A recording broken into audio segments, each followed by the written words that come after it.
এই ভিডিওটা দেখার পরে আপনার গায়ের লোম শিহরে উঠবে।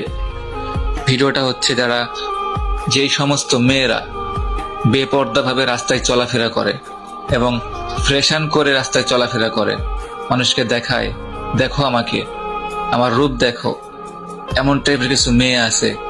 সেই সমস্ত মেয়ের কবরে কি শাস্তি হবে, কেমন ভাবে তাদেরকে শাস্তি দেওয়া হবে, এই টাইপের একটা স্টোরি আমাদের ইয়ামিন ভাই আমাদের সাথে শেয়ার করছে। ইয়ামিন ভাইয়ের টিকটক আইডি আমরা মেনশন করে দিচ্ছি নিচে, সবাইকে ফলো করে দিয়ে আসবেন।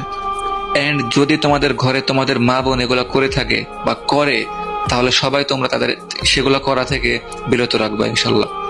তো ভিডিওটা ফুল দেখো, কিছু একটা শিক্ষা নিতে পারবা। যদি এই শিক্ষাটা না নাও, বিশেষ করে মেয়েদের বলতেছি, বোন এগুলা কাজ থেকে বিরত থাকো, নইলে কবরের শাস্তি কি মরার পরে টের পাইবা। তো সবাই ভিডিওটা ফুল দেখবা এন্ড ভালো লাগলে শেয়ার করে দেবা। আর চাইলে পেজটা ফলো করে রাখতে পারো। আমি ডেইলি কিছু স্টোরি শেয়ার করব এন্ড নিজেও কিছু স্টোরি আপনাদেরকে বলে শোনাবো ইনশাল্লাহ। একটি মেয়ের সত্য ঘটনা। একজন মেয়েকে 50-60টা সাপের উপর কবর দেওয়া হয়েছিল 1986 সালের করাচির এক পত্রিকায়। সেই মায়ের লেখা চিঠিটি প্রকাশ পায়। তিনি লিখেছিলেন, আমার বড় মেয়ে কিছুদিন আগে মারা গেছেন। তাকে দাফন করার জন্য কবর খনন করা হয়েছিল। সেখানে 50-60টা সাপ কিলবিল কিলবিল করছিল। এই অবস্থায় দেখে 2-3 বার আবারও কবর খনন করা হয়, কিন্তু প্রতিবারই সাপ দেখা যাচ্ছিল। সকলের সাথে পরামর্শ করে ওই সাপের উপরই কবর দেওয়া হয়েছিল।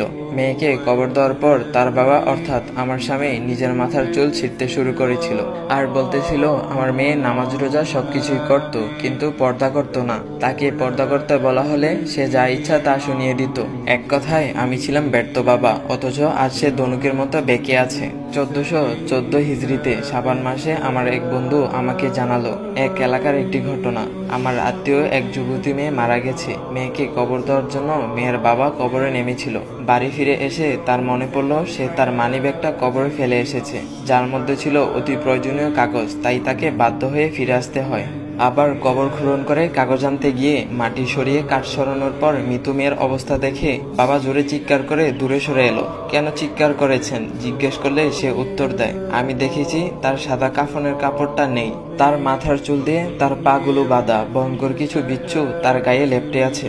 অতঃপর মেয়েটির ব্যাপারে খোঁজ নিলাম। জানা গেল না কোনো খারাপ দিক, শুধু তার মা বাবা বলেছিল তাদের সন্তান ফ্যাশন প্রিয় ছিল, সে কখনো পর্দা করেনি। ওহে বোন আমার, একবার নিজেকে প্রশ্ন করুন তো, আপনি কিভাবে চলেন? আপনি কি ঠিক মতো পর্দা করেন? বর্তমানে তো সমাজের মধ্যে একটা কমন ডায়লগ, মেয়েটা পর্দা করে না। শুধু মেয়েদের না, ছেলেদেরও অনেক রকমের পর্দা আছে। এই দুনিয়ার রং তামাশা নিয়ে আমরা মেতে উঠেছি। এই ক্ষণস্থায়ী দুনিয়ায় আমরা মাত্র কয়েকদিনের অতিথি। শূন্য হাতে এসেছি, আবার শূন্য হাতে দুনিয়া ছাড়তে হবে। সাথে যাবে শুধু পাপ পুণ্য। এই দুনিয়ার সামান্য কষ্ট আমরা সহ্য করতে পারি না, তাহলে ভাবুন তো কবরের আযাব কতই না কষ্টের হবে তখন। আল্লাহ তাআলা আমাদের সবাইকে বোঝার তৌফিক দান করুক। সবাই বলি আমিন। তো গাইস, তোমাদের কাছে একটাই রিকোয়েস্ট, এই ভিডিওটা তোমার বন্ধুদের কাছে শেয়ার করে দাও। তো গাইস, এমন ভিডিও পাওয়ার জন্য বাইরে আইডিটা ফলো দিয়ে যাও। তো গাইস, নতুন কোনো ইসলামিক ভিডিও আসা পর্যন্ত সবাই ভালো থাকবা। আল্লাহ হাফেজ গাইস।